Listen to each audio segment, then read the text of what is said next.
Hi friends, welcome back to our channel. இன்றைக்கி நம்ம பார்க்க போகிற ரெசிபி பாரம்பரிய முறையில் மண் சட்டியில் செஞ்ச மீன் குழம்பு.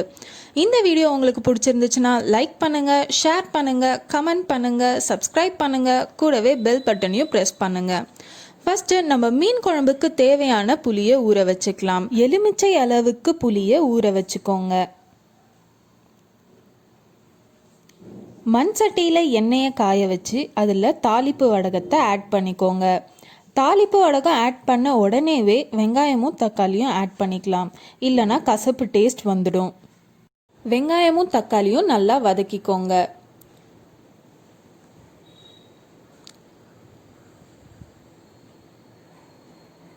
தக்காளி நல்லா கரைஞ்சதுக்கு அப்புறமா குழம்புக்கு தேவையான மசாலா ஆட் பண்ணிடலாம்.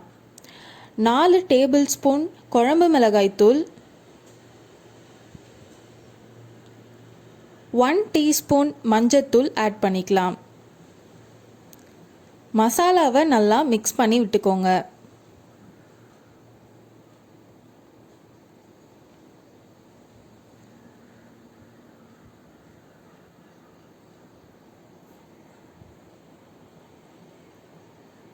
இப்போ நம்ம கரைச்சி வச்சிருந்த புளி தண்ணியை ஆட் பண்ணிக்கலாம்.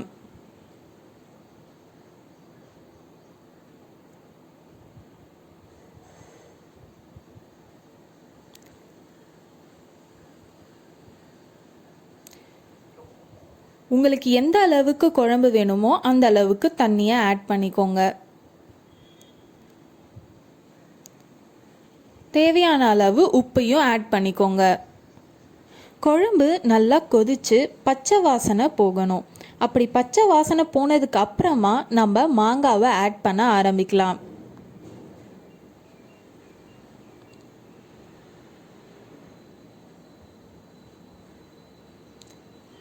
மாங்காய் நல்லா வெந்ததுக்கு அப்புறமா நம்ம மீனை ஆட் பண்ணலாம்.